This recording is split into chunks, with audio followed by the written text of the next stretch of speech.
What are the characteristics of the best leaders in business? I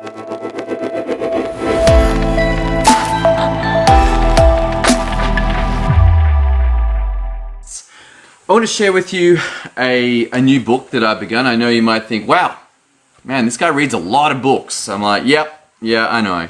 I like reading the books.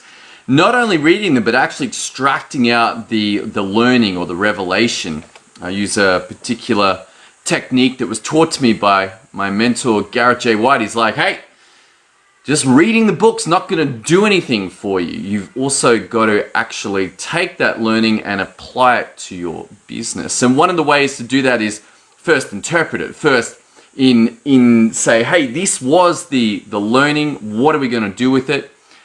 And the method works. The method works really well. So much so that I got through the last book, The Unofficial Project Manager, starting in on The Lazy Project Manager. And it comes with an interesting opening. Not only representing Monty Python with a classic line from Monty Python, which is a pretty interesting way to start a book. It's like, okay, what we're going to do is start with some classic comedies. So they begin with the introduction on the Brontosaurus theory by Miss Anne Elk. All Brontosauruses are thin at one end, much thicker in the middle, and then thin again at the far end. That is my theory. It is mine. It belongs to me, and I own it, by Monty Python. Very interesting. But that is not what I wanted to talk about, because this book begins with, I mean, it's very definition, not the unofficial, but just straight up the lazy project manager. And you're like, man, how could you possibly lead a book with that title? Well, it is interesting because it references Prussian military history. Now, if there's something that is like to be looked at, it's like the Prussian military was pretty well known, pretty effective. And why? Well, it appears that this General von Moltke, I don't know, Moltke, however you pronounce that, probably murdering that from a German perspective, Moltke, something like that, who knows.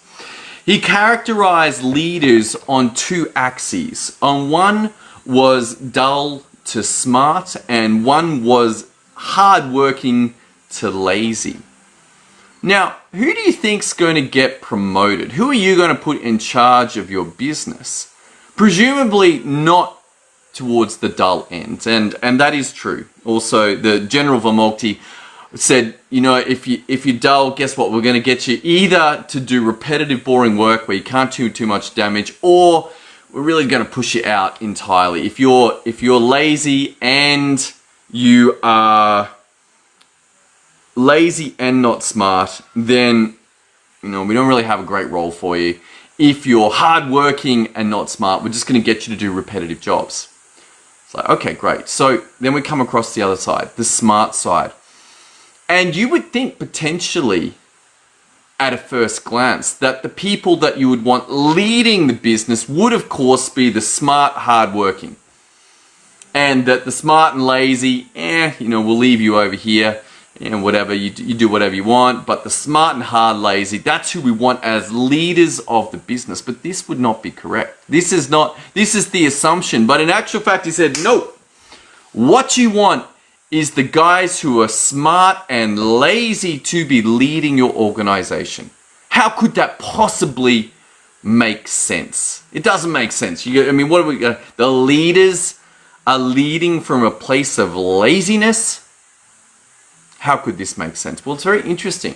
What he suggested was that the smart, hardworking are liable to be micromanagers, to manage everybody because they are so hardworking, and they're going to use methods in work that get the job done, even if it's not the most effective way. It's like, all right, what we're going to do is get a dull axe and chop the tree down. It's going to take 10 hours.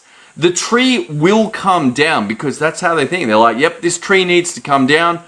We're going to hit it for 10 hours with the axe. The lazy smart guy, though, is like, you know what? What about if we didn't do that? but instead we spent 2 hours sharpening the axe and we'll take 1 hour to chop the tree down. Now, you notice that the hard-working smart guy knows the tree's got to come down. They both know the tree has to come down.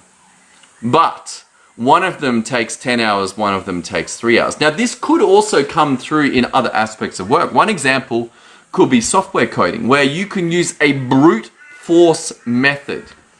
And you're going to have line upon line upon line, 1,000 lines of code, and it will do the job, a brute force method. Or you can have the lazy smart guy go, you know what? What's the most effective way? Let's write 50 lines of code that does the job the same or most likely better with a simpler, more elegant solution. And this is why you want the lazy smart people leading your organization, because they will do the most with the least. Have you heard that before? What does that sound like? Hopefully it sounds like one word, which is called leverage. That's right. When you put your smart lazy guys at the top of the organization, they will naturally seek out the most leveraged position where they will get the most done with the least effort. Why? Because they're lazy and they're smart. They're like, what's the most effective way to get this done with me putting in as little as possible? How does this apply to systems? Well, guess what? When you can see what's going in an organization, then you can get more done. Or if you're lazy, you can get more done by doing less. Why? Because you stop doing dumb stuff. You stop making mistakes. You stop causing havoc. You stop missing steps. You stop doing work that has to be redone. All of these errors cost a fortune for your business. And the lazy smart entrepreneur's like, you know what? Why don't we invest into systems? Why don't we invest into systems so that we can do a whole lot more with a whole lot less, and we can get rid of 2/3 of our employees because we'll actually have the right work being done at the right time and just having to do it once. You see, systems are the ultimate smart lazy solution for your business.